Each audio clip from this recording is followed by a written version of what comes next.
دین اسلام ہے۔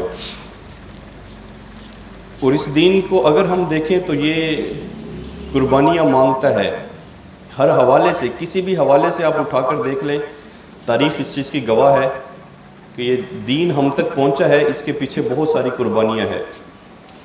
دین ہم سے قربانی مانگتا ہے، بلکہ اگر کوئی دنیا دار بھی ہے وہ دنیاوی حوالے سے اگر کامیاب ہونا چاہتا ہے تو بغیر قربانی کے وہ کامیاب نہیں ہو سکتا۔ اگر ایک طالب علم بھی ہے وہ جب تک اپنی نیند کی قربانی نہیں دے گا اعلیٰ نمبروں سے کامیاب نہیں ہو سکتا۔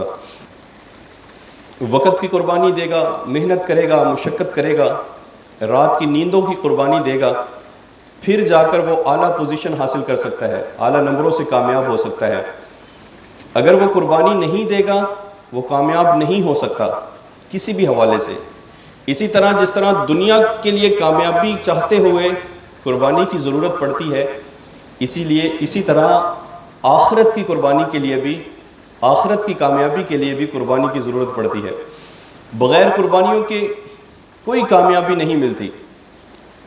کسی نے مہندی سے سوال کیا، ہاتھ پہ لگاتے ہوئے اس سے پوچھا کہ تمہاری شکل تو دیگر درختوں کی طرح ہے، ایک پتے ہو جس طرح دوسرے پتے ہوتے ہیں، لیکن ایسی کیا وجہ ہے کہ تمہیں یہ مقام کیسے ملا کہ جہاں لگتے ہو اپنا رنگ چھوڑ دیتے ہو، جہاں لگایا جاتا ہے وہاں خوبصورت رنگوں میں آپ حسن بنا دیتے ہو، سبب کیا ہے؟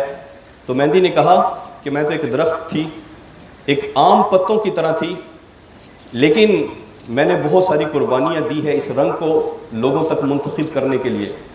یہ جو رنگ منتقل کرتی ہوں اس کے لیے میں بڑی قربانیوں سے گزری ہوں۔ میرے بدن کے اوپر آرے چلائے گئے، کلہاڑے چلائے گئے، کاٹا گیا، چیرا گیا، کوٹا گیا، پیٹا گیا، پھر جا کر مجھے یہ مقام ملا کہ اب جس کے ساتھ لگتی ہوں اس پر اپنا رنگ چھوڑ دیتی ہوں۔ یہ مقام تب جا کر ملا ہے کیونکہ میں بہت ساری قربانیوں سے گزری ہوں۔ مولانا روم رحمۃ اللہ علیہ نے بھی ایک مثال لکھی ہے، فرماتے ہیں کسی نے سفر کرتے ہوئے، دریائی سفر، پانی کا سفر، کشتی سے سوال کیا تھا کہ تمہیں یہ مقام کیسے ملا کہ تم اپنے اوپر بہت سارے لوگوں کو بٹھا کر ایک کنارے سے دوسرے کنارے بحفاظت پہنچا دیتی ہو، یہ مقام تمہیں کیسے ملا؟ عام سا درخت ہو، لکڑی ہو، لیکن کس طرح بحفاظت پہنچا دیتے ہو؟ تو اس کشتی نے جواب دیا، مولانا روم رحمۃ اللہ علیہ نے اپنے قلم سے رقم کیا، کہتے کشتی نے کہا میں تو درخت تھی لیکن پھر مجھے کاٹا گیا، پھر مجھے آرے چلے میرے اوپر اور میرے بدن میں کیل ٹھونکے گئے، اس کے بعد جا کر مجھے کشتی کی شکل دی، اور جب اتنی قربانیاں دینے کے بعد، اتنی مشقتیں اٹھانے کے بعد جب میں کشتی کی شکل میں آ گئی، اب مجھے یہ مقام مل گیا ہے کہ میرے ساتھ جو بھی آ جاتا ہے اسے بحفاظت منزل پر پہنچا دیتے ہیں۔ اسے پتہ چلتا ہے جتنے بھی ہمارے رہنما ہیں، ہمارے رہبر ہیں جو منزل پر پہنچانے والے ہیں، انہوں نے راستے کی بہت ساری قربانیاں دی ہے، بہت ساری قربانیاں دے کر وہ آئے ہیں، جس کی وجہ سے جو ان کی سنگت اختیار کرتا ہے انہیں بھی وہ منزل مقصود پر پہنچا دیتے ہیں۔ پیارے بھائیو، یہ جو قربانیوں کی داستان ہے یہ بڑی لمبی ہے۔ قربانیاں دے کر ہی یہ دین جو ہے نا یہ ہم سے قربانیاں مانگتا ہے، لیکن اصل بات یہ ہے، قرآن کہتا ہے استحوذ علیہم الشیطان فانساہم ذکر اللہ، فرمائے شیطان نے ان لوگوں پر غلبہ پا لیا اور انہیں اللہ کی یاد سے غافل کر دیا، بھلا دیا۔ آج اصل وجہ یہ ہے کہ ہمیں بھلا دیا گیا، ہم بھول جاتے ہیں، شیطان کوشش کر کے ہمیں بھلا دیتا ہے۔ وہ سارا منظر، یہ دین جو ہم تک پہنچا ہے اس کے پیچھے ہمارے بڑوں نے بہت ساری قربانیاں دی ہے، صحابہ نے اپنی جانیں قربان کی ہے، لیکن اصل وجہ یہ ہے کہ یہ ساری قربانیوں کی داستان شیطان ہمیں بھلا دیتا ہے۔ اگر عمل کرتے وقت وہ ساری اچھی باتیں جو ہم نے سنی ہے، پڑھی ہے، اگر وہ ساری باتیں ہمیں یاد رہ جائے، شیطان ہمیں نہ بلائے، تو معاشرے پر نیکیوں کا رنگ نہ چڑھ جائے، ہر طرف آپ کو نیکیاں ہی نیکیاں نظر آئیں گی۔ یہ گناہ اس لیے نظر آتے ہیں کیونکہ شیطان ہمیں بھلا دیتا ہے۔ قرآن واضح الفاظ میں کہہ رہا ہے استحوذ علیہم الشیطان فانساہم ذکر اللہ، فرمائے شیطان انہیں بھلا دیتا ہے۔ اب اگر دین کی ہم تاریخ کو اٹھا کر دیکھیں، یہ اسلام کی اگر ہم تاریخ اٹھا کر دیکھیں، ہمارے سامنے قربانیوں کی لمبی داستان ہے۔ بلال حبشی رضی اللہ تعالیٰ عنہ عرب کے تپتے ہوئے صحرا پر لٹائے جا رہے ہیں، بدن پر پتھر رکھے جا رہے ہیں، ان کی چربی پگھل کر انگاروں کو بجھا رہی ہے، لیکن ان کی زبانوں پر پھر بھی احد احد کی صدائیں ہیں۔ یہ قربانیاں دینے کے بعد دین آج ہم تک پہنچا ہے۔ اگر وہ قربانیاں نہ دیتے یہ دین ہم تک نہیں پہنچنا تھا۔ اتنی سختیوں کے بعد پھر بھی وہ احد احد کی صدائیں لگا رہے ہیں، لیکن شیطان ہمیں بھلا دیتا ہے۔ آج ہمیں ان کی قربانیاں یاد نہیں ہے۔ حضرت یاسر رضی اللہ تعالیٰ عنہ، حضرت یاسر سے ابو جہل کہتا ہے کہ اگر تم کلمہ چھوڑ دو گے تو میں تمہیں چھوڑ دوں گا، اگر نبی کا کلمہ پڑھو گے تمہارے دونوں پاؤں دو متضاد اونٹوں کے ساتھ، دو رخوں پر اونٹوں کے ساتھ باندھ کر اونٹوں کو دوڑایا جائے گا اور تمہارے بدن کے دو حصے چیر کر رکھ دیے جائیں گے، یہ کلمہ چھوڑ دو۔ آگے سے حضرت یاسر رضی اللہ تعالیٰ عنہ جواب کیا دیتے ہیں؟ انہوں نے کہا میرے دو حصے اگر ہو بھی جاتے ہیں تو ہو جائے، لیکن میں اللہ اور اس کے رسول کے دین کے ساتھ بے وفائی نہیں کروں گا۔ یہ وہ قربانیاں ہیں جو یہ دین مانگتا ہے۔ یہ دین قربانیاں کروانے کے بعد پھر ہم تک پہنچا ہے۔ کتنی قربانیاں پیش کی صحابہ نے، پھر آ کر یہ دین ہم تک پہنچا ہے۔ طائف کے بازار کا منظر اپنی نظروں کے سامنے ذرا لائے۔ پیارے بابا اسلام کا نازنین بدن مبارک ہے، نازک بدن ہے، نفیس آپ کی مزاج ہے، لیکن پھر بھی طائف کے بازاروں میں پتھر برداشت کر رہے ہیں۔ اسی وجہ سے کر رہے ہیں کہ یہ دین اللہ کا پسندیدہ دین ہے۔ اس دین کے لیے اللہ کے محبوب قربانیاں برداشت کر رہے ہیں، ظلم برداشت کر رہے ہیں، مصیبتیں برداشت کر رہے ہیں، اور یہ دین ہم تک پہنچ رہا ہے، لیکن شیطان ہمیں بھلا دیتا ہے۔ استحوذ علیہم الشیطان، اصل بات قرآن اعلان کر رہا ہے کہ اصل وجہ یہ ہے کہ یہ سارا منظر شیطان ہمارے ذہنوں سے بھلا دیتا ہے۔ آج ہمیں بھول گیا ہے کہ اس دین کی خاطر ہم نے قربانیاں کتنی دی ہے۔